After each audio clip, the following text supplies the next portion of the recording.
सारी वाणा तुम्हारी हाथ जोड़ के राम राम। बोल ग्यास माता की जय। आज वे माँ अपने ग्यास माता की कहानी सुना।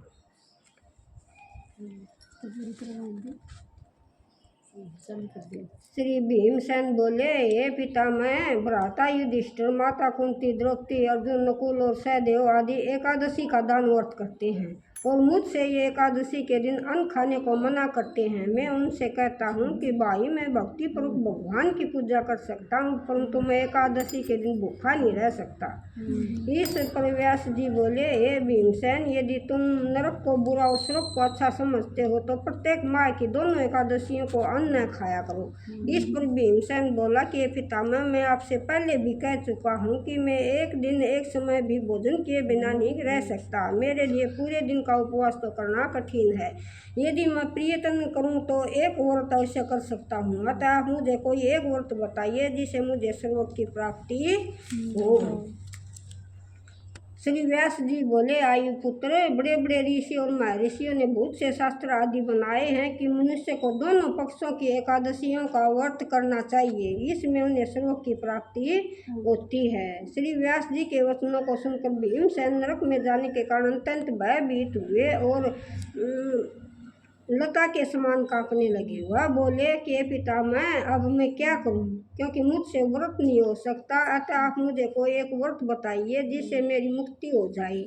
इस पर श्री व्यास जी बोले, भीमसेन, कृष्ण और मिथुन संक्रांति के मध्य में जेठ माह की शुक्ल पक्ष की एकादशी होती है, उसको निर्जला व्रत करना चाहिए। इस एकादशी के व्रत में स्नान और आचमन में जल वर्जित नहीं है, क्योंकि ये आचमन में 3 माह से जल से अधिक जल नहीं लेना चाहिए। इस आचमन से शरीर की शुद्धि हो जाती है और आचमन में 3 माह से अधिक जल मदपान के समान है।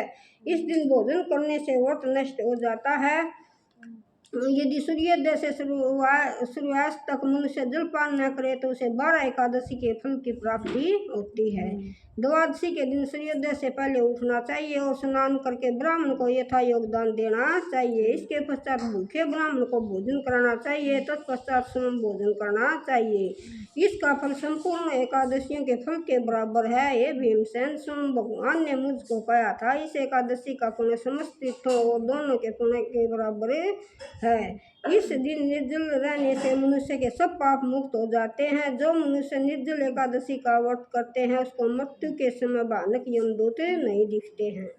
उस समय भगवान विष्णु के यमदूत स्वर्ग से आते हैं और उनको पुष्प विमान में बैठाकर स्वर्ग को ले जाते हैं।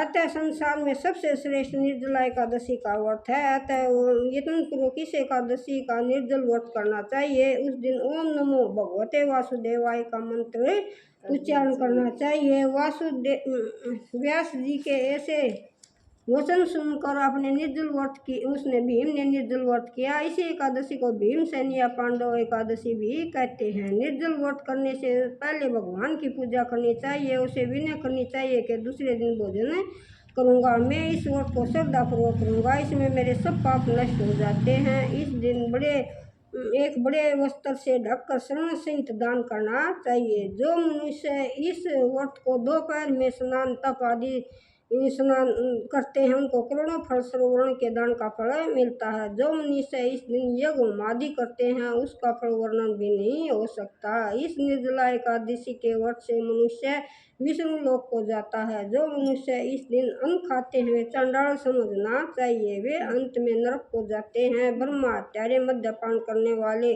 चोरी करने वाले और 3 गुरु से द्वेष करने वाले, असत्य बोलने वाले इस व्रत को करने से स्वर्ग को जाते हैं। हे कुंती पुत्र, जो पुरुष या स्त्री इस व्रत को श्रद्धापूर्वक करते हैं उनका निम्नलिखित कर्तव्य है। उसे सर्वप्रथम विष्णु भगवान की पूजा करनी चाहिए, तत्पश्चात गौ का दान करना चाहिए। उस दिन ब्राह्मणों को दक्षिणा, मिष्टान आदि देना चाहिए। निर्जला के दिन अन्न, वस्त्र, छत्र, उपान्न आदि का दान करना चाहिए। जो मनुष्य इस कथा को प्रेम पूर्वक सुनते हैं और पढ़ते हैं उनको स्वर्ग की प्राप्ति होती है। बोल ग्यास माता की जय हो।